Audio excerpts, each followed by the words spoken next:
What's going on, everybody? I hope you're having a great Saturday. And this is UFC Fight Night. Alex Perez versus Tatsuro Taira fight predictions. Let's get straight into it because it's June 15th and I'm making this video on June 15th. I do not care. We're locked. Josephine Nuts. Let's just get straight into it. That's it. Straight into it. We're not wasting any time. Josephine Knudsen versus Julia Palastri. Josephine Knudsen is going to go out there and beat Julia Palastri. Easy. Be 8-0. 8-0. We don't even have to predict this fight. WMMA, you can never predict it anyways. So who cares? Josephine Knudsen, that's a lock. We're going straight to the next fight. Melkozeli Costa versus Shaylin Nuerdanbiek. Shaylin Nuerdanbiek is not a bad fighter. He's really not. But I believe that Melkozeli Costa is going to go out there and knock Shaylin Nuerdanbiek out. He's going to knock him out. It's over. Look at Melkozeli Costa. This guy, you do not want to fight this guy. This guy is built different. He got that Raul Rosas gene in him. Just look at him. Going to the next fight on the card. Jeka Sarigi versus Weston Wilson. This is one of the locks on the card, alright? Jeka Sarigi is going to go out there and knock Weston Wilson out. Weston Wilson throws punches like he's in my dream. Like he's fighting underwater. This guy has been training karate all his life with Stephen Wonderboy Thompson, and he's going to go out there and throw punches in slow motion. I do not get it. I do not understand it. I don't know what is wrong with Weston Wilson, but there's something wrong there, all right? But that's the lock for this fight. Jeka Sarigi, easy lock. Next fight on the card. Carly Judas versus Gabriela Fernandez. Gabriela Fernandez is going to go out there and boom, Carly Judas. She's going to be 3-2. I don't even know how you can be 3-1 in the UFC unless you're Alex Pereira coming in like 4-1 in the UFC, but I do not understand how you can be 3-1. She must be like an exciting fighter or something like that. But Gabriela Fernandez is going to go out there and beat her and make her 3-2, which is a terrible look. I don't know how you can have a 3-2 record in the UFC. She might get cut right after this fight because 3-2 is crazy. That is crazy. Next fight on the card. Jimmy Flick versus Nate Maness. Nate Mans, whatever. Nate Maness is going to go out there and knock Jimmy Flick out. Jimmy Flick, he's not bad. He's alright. Never mind. I take it back. He is kind of bad. But, I have all respect for Jimmy Flick. He goes in there and fights in the octagon. He makes it kind of exciting sometimes. So, we might give him the benefit of the doubt. But, if you're betting money on this, putting the lock on the card, Nate Maness is the way to go. Don't waste any time. Nate Maness, put your money on that. He's going to win. Look at those odds. You're not even going to make money any money if you put money on that. So, whatever. That's done with the prelims. We're moving on to the main card. Josh Quinlan versus Adam Puckett. This one's one of the tougher picks on the card, but I think Josh Quinlan might go out there and do it. Because Adam Puckett, sometimes he goes in there and he looks a little gassy and weak sometimes. I don't get it. I do not understand it. But this is a tougher one. This is a tougher pick. Don't bet money on this fight, because this fight could go either way. But if I had to make a pick, I was originally saying Josh Quinlan, but I think Adam Puckett might go out there and win. Adam Puckett, I kind of like this dude. On to the next fight. Azu Alimbayev versus Jose Johnson. If there was a lock on this card, this is it.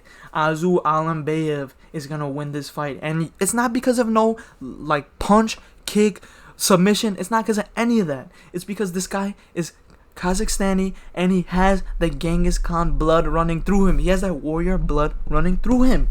This is why this guy's going to go out there and beat Jose Johnson easy. He's going to go out there and beat him easy. Azu Alimbayev, lock. That's a lock right there. We don't got many locks on the card, but that one right there is a lock. Next fight on the card. Brady Hiestand versus Garrett Armfield.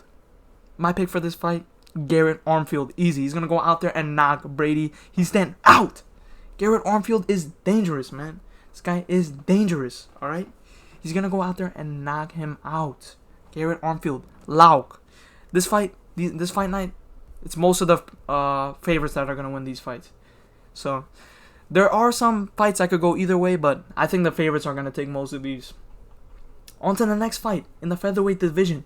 We got Timmy Kwamba versus Lucas Almeida. This is one of the tougher ones on the fight. This is one of the tougher ones on this fight night. Because I think Lucas Almeida could go out there and do it. But if I had to make a pick, Timmy Kwamba is that pick. He really is that pick. He can take the fight anywhere he wants. compared to Lucas Almeida, who's just gonna probably stink it up on the feet. Let's be real. So if I had to make a lock, it's probably Twimi Kwamba. Next fight on the card: Douglas Silva de Andrade versus Miles Johns. Both of these guys are scary as hell. Look at both of them. Douglas Silva de Andrade is terrifying. Look at this dude. This guy's yoked. These guys cut. Look at those muscles. You can see every muscle in this dude's body. But Miles Johns, he's also dangerous. This guy is also a killer. And I think he's going to take this fight. Douglas Silva de Andrade is 38 years old in the bantamweight division. I do not like that. I do not like that. In the lower weight classes, you cannot be over the age of 35 and be that successful. Let's be real. It's really hard to be successful. So if I had to make a fight lock for this fight, it's definitely going to be Miles Johns. Next fight on the card, the main event in the flyweight division. We got Alex Perez versus Tatsuro Taira. Alright? Alex Perez is not a bad fighter. He's not. He's one of the better fighters in the flyweight division. But Tatsuro Taira, 15-0. This guy, everybody called him just a grappler. All this guy can do is go out and grapple. This guy went out in his last fight and TKO'd the dude. This guy Tatsuro Taira is dangerous, man. He's a killer.